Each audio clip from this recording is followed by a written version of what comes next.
saya 20 kilo bisa 12 reps. 12 reps. Tapi kalau saya naikin 5 kilo, saya bisa tapi hanya 8 reps.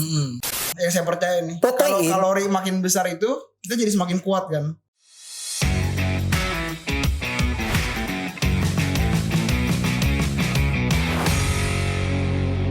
Oke, kembali lagi bersama gua Faras Fadilah di acara obrolan di sore hari.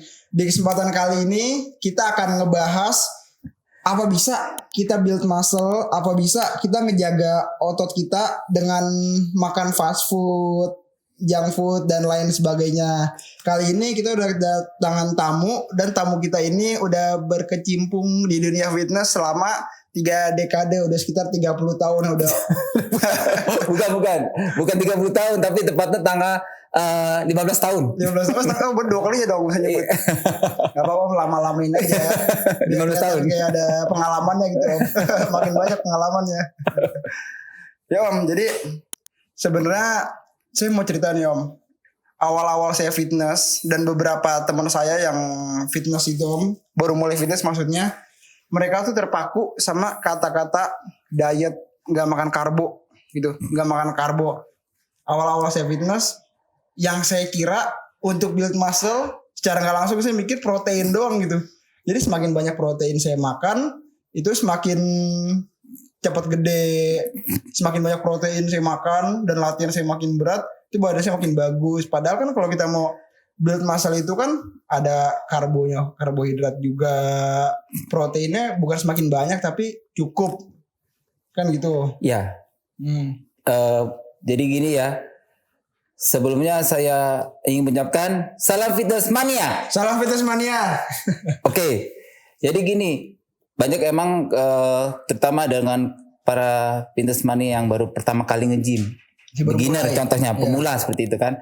Dia beranggapan bahwa diet itu memang penting. Diet itu memang penting. Betul. Untuk nge-build muscle. Tapi ada tapinya nih. Kita harus lihat dulu latar belakangnya dia seperti apa. Ya kan? Apa mungkin kalau latar belakang apa dia gemuk atau? Iya, maksudnya let's say kayak seperti ini. Misalkan ada orang dia baru pertama kali nih nge-gym. Iya kan? Nah, dia mau ingin gain mass, membesar otot. Masa otot. Nah, gitu. Nah, jadi kalau kita melihat kalau dia mau membesarkan otot, berarti kan sebenarnya ada 5 faktor yang harus kita perhatikan untuk build muscle. Iya, untuk build muscle itu sendiri. Pertama, yang jelas kita harus mengkonsumsi asupan protein yang cukup. Bukan tinggi. Bukannya tinggi, cukup. Ya, cukup dulu karena bagaimanapun juga kalau terlalu over konsumsi protein akhirnya akan kebuang juga oleh betul. tubuh melalui urin atau melalui kita pas buang air besar seperti itu ya. Oke. Kedua adalah mengkonsumsi karbohidrat. Karbohidrat yang baik adalah karbohidrat yang sifatnya kompleks. Sifatnya kompleks. Contoh kayak gandum, ya kan? Kayak beras merah seperti itu yang diserap oleh tubuhnya lambat, ya kan? Itu namanya kompleks. Seperti itu. Terus yang ketiga adalah kita membutuhkan namanya lemak yang baik. Lemak yang baik, good fat gitu ya. Good fat. Good fat itu ada 2 macam, dari nabati atau dari hewani. Dari nabati itu terdapat dari alpukat atau minyak pohon zaitun. Kalau keju itu maksud good fat juga kalau nggak salah keju ya? Keju ada beberapa tipe kan? Ada beberapa tipe keju. Ya kan? Ada yang non fat 0% itu juga ada seperti itu. Kalau yang dari hewani ada dari minyak ikan biasanya. Minyak ikan atau kalau lemak sapi itu good fat nggak sih maksudnya? Sebenarnya yang paling bagus sih dari lemak ikan itu. Kalau hewani ya paling bagus sih dari ikan salmon seperti itu. Banyak kan seperti itu. Nah, itu yang ketiga. Yang keempat adalah kita butuh juga kardio. Kardio itu untuk membesarkan di jantung kita ada otot juga ya. Nah, itu untuk melatih otot jantung. Iya, untuk melatih otot jantung itu sendiri sebenarnya. Seperti itu. Kardio itu kita hanya 30 menit sampai 45 menit. Cukup seminggu let's say 2 sampai 3 kali. Seperti itu. Yang kelima adalah latihan beban tentunya. Latihan beban itu yang paling penting. Itu yang paling penting menurut saya. Karena latihan beban gunanya apa? Untuk merangsang Iya, otot kita untuk ya memecah. Iya, memecah ya. Untuk dirobek dan ya untuk menjadi sel-sel baru lagi seperti itu. Seperti itu. Jadi 5 hal itu yang penting untuk membangun masa otot seperti itu. Saya sering banget dengar kalau kardio itu sebenarnya ngilangin otot, bukan malah ngebuat otot. Lah gini, jangan salah. Kardio itu ngilangin otot kalau kita durasi dengan terlalu lama. Terlalu lama. Kalau terlalu lama baru itu. Ya, kalau itu terlalu lama sehingga energi yang dipakai kalau misalnya sudah habis, terus otomatis jadi otot kita. Oke. Jadi kalau misalnya kardio mungkin 15-20 menit. Itu masih oke lah, masih lemak yang kita lemak. Iya, dari gula kayak gitu ya. Biasanya seperti itu.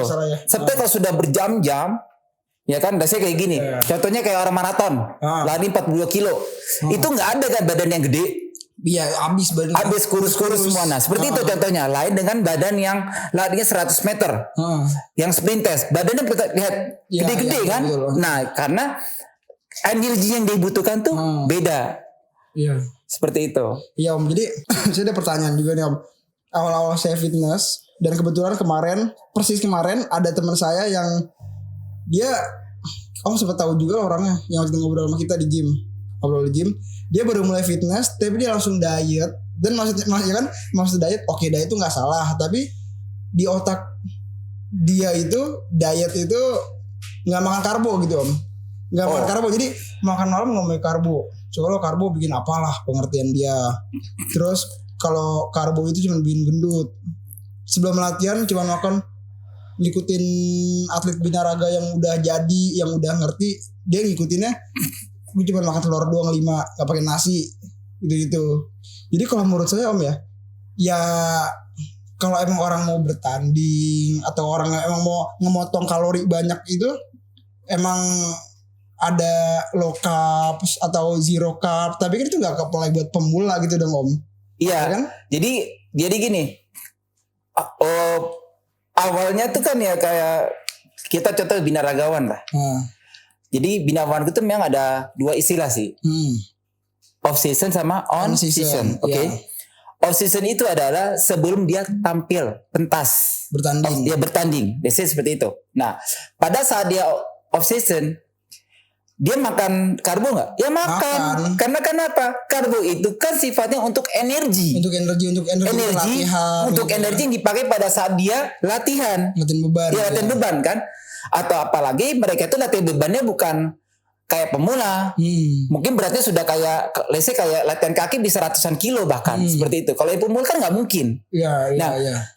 Kalau misalnya secara logika nih, kalau dia tidak ada energi, tidak mengkonsumsi karbo, energi dari mana? Kan nggak mungkin. Malah nggak bisa latihan. Iya, malah dia nggak bisa latihan. Jadi latihan tuh jadi nggak maksimal kan? Karena energi nggak ada. Karena kita nggak makan karbo. Gitu. Karena karbo itu digunakan oleh tubuh untuk apa? Ya untuk energi. Ya untuk membangun otot juga gitu. Kalau misalnya kita nggak makan karbo, kalau latihan emang nggak bisa berat gitu kan? Iya, kalau misalnya kita energi nggak ada, otot dari mana? Enggak bakalan kan? Nggak ada tenaga. Nah, begitu karena kebanyakan orang yang masih pemula tuh dia melihatnya pas. Dia tuh panutan. Bukan melihat awalnya tanding. Iya, seperti itu. Jadi saya pernah ngalami. Saya juga pernah kontes gitu kan. Tapi bukan main olahraga, tapi di bawah olahraga kan. Body fitness seperti itu. Nah, pun saya juga pernah ngalami hal itu gitu loh. Saya naikin berat badan sampai 80 misalkan. Terus saya bikin cutting 10 kilo sampai 70. Tapi yang saya cutting itu udah bener fat. Ya, jadi kita harus memilah.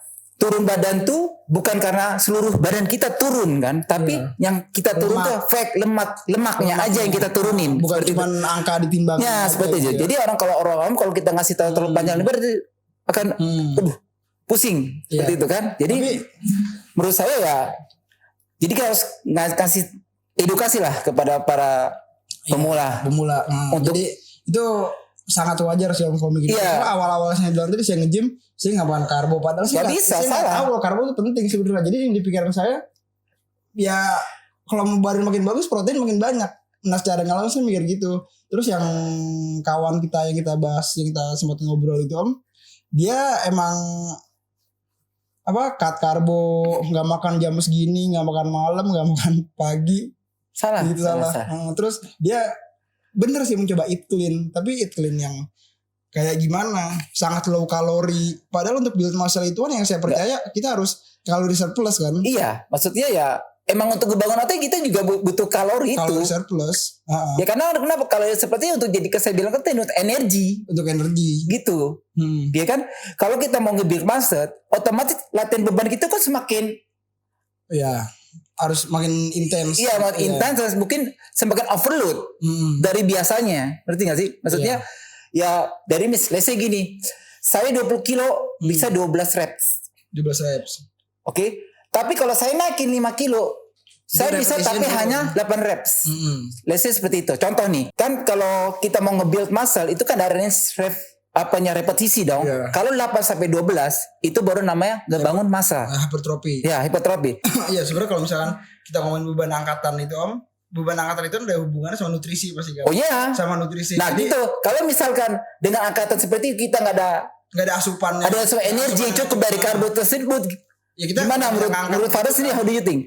Ya nggak make sense gak kan? Bisa. Jadi iya. Kita nggak ada tenaga dan kita nggak bakal bisa progressive overload gitu. Nah, bahkan kalau dalam istilahnya di fitness, progressive overload itu sangat dibutuhkan untuk kebangun otot. Ya. Seperti itu. Om, kalau orang baru mulai itu yang kayak bilang tadi ada yang mau makan karbo, mau makan protein doang, itu balik lagi Om. Sebenarnya kalori ngaruhnya kan, ngaruh ke kalorinya. Nah, kalau yang saya percaya nih, kalau kalori makin besar itu kita jadi semakin kuat kan? Iya, iya benar. Kalau kalori ibaratnya gini, badan kita nih anggap aja kayak cc mobil, ya mobil, cc kayak gini. Yang 1000 cc sama 3000 cc. Iya. Borosan mana? 3000 kan? Kenapa borosan mana? Karena dia energi lebih banyak yang dikeluarin tenaganya dibanding yang 1000 cc. Yang 1000 cc speednya berapa sih? Paling mentok 120. Tapi 3000 bisa katakan bisa 200 lebih. Seperti itu kan udah beda. Berarti energi yang dibutuhkan itu kan dari tankinya pun udah beda. Yang 100 cc itu tankinya baru cukup untuk berapa liter.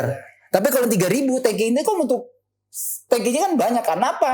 Karena energi yang dia butuhkan tuh lebih banyak daripada yang 1000 cc mobil.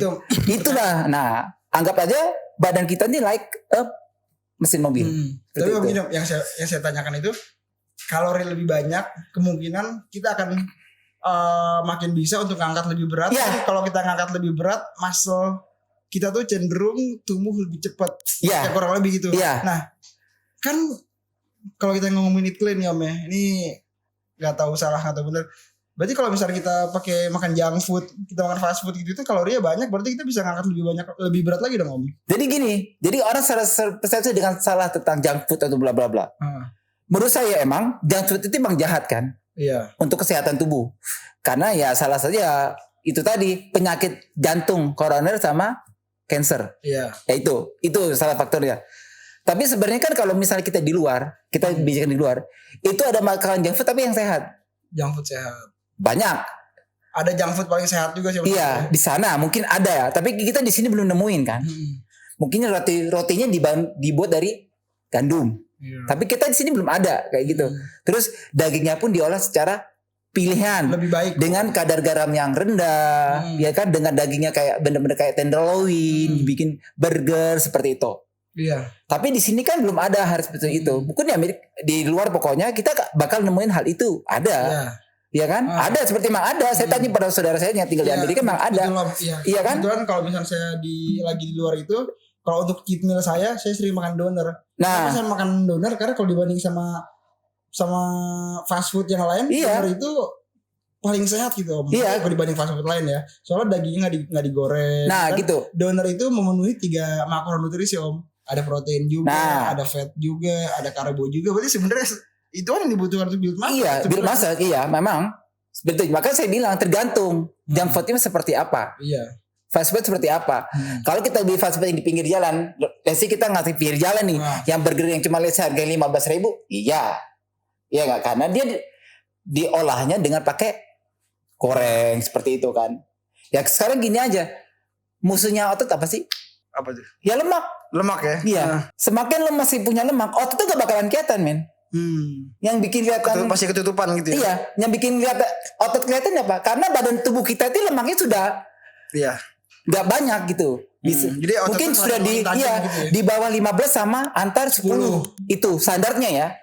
Kalau sudah di bawah 10% itu berarti dia udah pentas.